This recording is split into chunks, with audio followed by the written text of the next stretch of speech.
Hello friends, நீங்கள் பார்த்துருக்கிறது all techniques YouTube channel. இன்றைக்கி நம்ம வீடியோவில் என்ன பார்க்க போகிறோம்னா, இந்த சின்ன போர்டை வச்சு சூப்பரான ஆம்பிளிஃபையர் எப்படி ரெடி பண்ணுறது அப்படிங்கிறத இந்த வீடியோவில் பார்க்க போகிறோம். ஓகே, வாங்க வீடியோக்குள்ளே போகலாம்.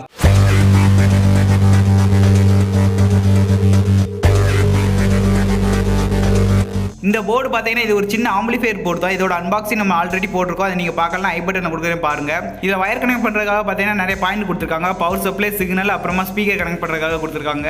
இதில் சிக்னல்லாம் வேற ஒன்றும் இல்லை, இயர்ஃபோனில் உள்ள 3 வயர் இதில் கனெக்ட் பண்ணணும், அவ்வளோதான். இந்த போர்டுக்கு பவர் சப்ளை 5 வோல்ட் கொடுக்கணும். அதுக்காக நான் பழைய மொபைல் சார்ஜர் எடுத்துட்டேன். 5 வோல்ட் தான் கொடுக்கணும். அதுக்கு அதிகமாக கொடுத்தா போர்டு போயிடும். போர்டில் பவர் சப்ளை கனெக்ட் பண்ணுற இடத்துல பார்த்தீங்கன்னா கிரவுண்டு 5 வோல்ட்னு ப்ளஸ் மைனஸ் மென்ஷன் பண்ணியிருப்பாங்க. ப்ளஸ் மைனஸ் பார்த்து கரெக்டாக தான் கொடுக்கணும். மாற்றி கொடுத்தா போர்டு ஃபங்க்ஷன் ஆகாது. பவர் சப்ளையோட பாசிட்டிவ் அந்த 5 வோல்ட்லேயும் நெகட்டிவ் கிரவுண்ட்லேயும் கனெக்ட் கனெக்ட் பண்ணி சால்டிங் பண்ணிக்கலாம். ஓகே, அவ்வளோதான். இப்போ நம்ம பவர் சப்ளை கனெக்ட் பண்ணியாச்சு. நெக்ஸ்ட் சிக்னல் பின்னை கனெக்ட் பண்ணிடலாம். சிக்னல் பின் பார்த்தீங்கன்னா இயர்ஃபோனில் பார்த்தீங்கன்னா அது பின்னில் 4 லீட்ஸ் இருக்கும். அந்த 4 லீட்ஸுமே பார்த்தீங்கன்னா 4 வயரில் வரும். அந்த 4 வயருமே பார்த்தீங்கன்னா இயர்ஃபோனில் உள்ள போர்டில் அதில் சால்டிங் பண்ணியிருப்பாங்க. இப்போ நான் அதை ஓப்பன் பண்ணி காட்டுறேன். இதில் பார்த்தீங்கன்னா இந்த 4 வயருமே தனித்தனியாக எடுத்து இதில் சால்டிங் பண்ணியிருப்பாங்க. இதுலேயும் பார்த்தீங்கன்னா RL M கிரவுண்ட் அப்படின்னு இருக்கும். இதில் எம்முன்னு இருக்கிறது மைக்கு, அது நமக்கு தேவையில்லை. இதில் நம்ம RL அப்புறமா கிரவுண்டு பார்த்தீங்கன்னா இந்த போர்டில் டீன்னு மென்ஷன் பண்ணியிருப்பாங்க. அந்த கிரவுண்டு வேறு டீயில் கனெக்ட் பண்ணிடணும். RL நம்ம மாற்றி கூட கனெக்ட் பண்ணுறதுலாம் அது பிரச்சனை இல்லை. இப்போ நம்ம இதை ஃபுல்லாக கனெக்ட் பண்ணியாச்சு. இந்த 3 வயரை மட்டும் கனெக்ட் பண்ணாலே போதும்.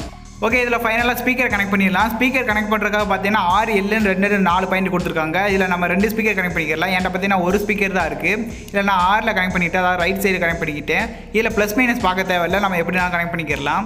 இப்போ நம்ம பவர் சப்ளை இதில் ஆன் பண்ணி இது போர்டோட ஃபங்க்ஷன் எப்படி இருக்குது அப்படிங்கிறத பார்த்துடலாம். இதில் பெரிய ஆம்பிளிஃபையரில் கனெக்ட் பண்ணி இந்த பின்னை டச் பண்ணால் எப்படி சவுண்ட் வருமோ அதே மாதிரி இந்த சின்ன போர்ட்லேயுமே வருது. ஓகே, இப்போ மியூசிக் இதில் ப்ளே பண்ணி இதோட பெர்ஃபார்மன்ஸ் எப்படி இருக்குது அப்படிங்கிறத செக் பண்ணி பார்த்துடலாம்.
இதோட பெர்ஃபார்மன்ஸ் நீங்களே பார்த்துருப்பீங்க. இந்த சின்ன போர்டில் இவ்வளோ சவுண்டு வருமா அப்படின்னு நான் எதிர்பார்க்கவே இல்லை. இதோட பெர்ஃபார்மன்ஸ் சூப்பராகவே இருக்குது. நெக்ஸ்ட் என்ன பண்ண போகிறோம்னா, இதே போர்டை 4 போர்டை பேரலாக கனெக்ட் பண்ணோம்னா இதோட சவுண்டு எப்படி இருக்குது அப்படிங்கிறத செக் பண்ணி பார்த்துடலாம். அதுக்காக பார்த்தீங்கன்னா நான் அந்த போர்டு 4 போர்டு எடுத்துக்கிட்டேன். 4 போர்டையும் நம்ம பேரலாக கனெக்ட் பண்ணிக்கலாம். பேரலாக கனெக்ட் பண்ணுறதுக்காக பார்த்தீங்கன்னா நான் இந்த மாதிரி காப்பர் ஒயர் இந்த மாதிரி வச்சுக்கிட்டேன். இதில் சால்டிங் பண்ணி 1 by 1 இதில் இன்சர்ட் பண்ணி சால்டிங் பண்ணிக்கலாம்.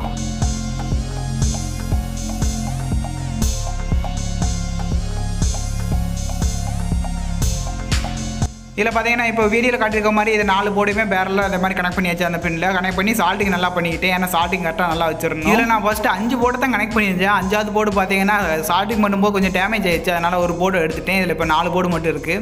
இதில் இப்போ நெக்ஸ்ட் பார்த்தீங்கன்னா நம்ம முதல்ல பார்த்த மாதிரி பவர் சப்ளை, அப்புறமா சிக்னல் பின்னு, ஸ்பீக்கர் எல்லாம் கனெக்ட் பண்ணிடலாம்.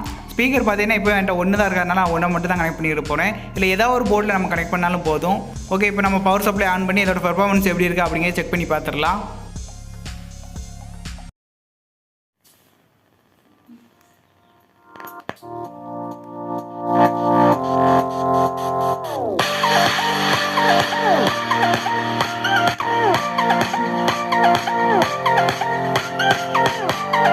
இதில் நம்ம 4 போர்டு கனெக்ட் பண்ணியிருக்கிறதுனால சவுண்டு அதிகமாக இருக்குன்னு எதிர்பார்த்தேன். ஆனால் சவுண்டு பார்த்தீங்கன்னா கொஞ்சம் அதை நார்மலாக அந்த ஒரு போர்டை விட கொஞ்சம் தான் அதிகமாக இருக்குது. இதில் எதனால் சவுண்டு ரொம்ப அதிகமாக இல்லை அப்படின்னு பார்த்தீங்கன்னா 4 போர்டுமே நம்ம பேரலாக தான் கனெக்ட் பண்ணியிருக்கோம். அதனால தான் சவுண்டு அதிகமாக இல்லை. பேரலாக கனெக்ட் பண்ணதுனால ஸ்பீக்கர் நம்ம அதிகமாக யூஸ் பண்ணிக்கலாம். இதில் பார்த்தீங்கன்னா ஒரு போர்டுக்கு நம்ம 2 ஸ்பீக்கர் யூஸ் பண்ணலாம். இதில் 4 போர்டு இருக்கிறதுனால 8 ஸ்பீக்கர் யூஸ் பண்ணலாம். 8 ஸ்பீக்கர் இதே சவுண்டாக இருந்துச்சுன்னா நமக்கு சவுண்டு அதிகமாகவே இருக்கும். அதனால் நம்ம ஸ்பீக்கர் அதிகமாக இதில் யூஸ் பண்ணிக்கலாம்.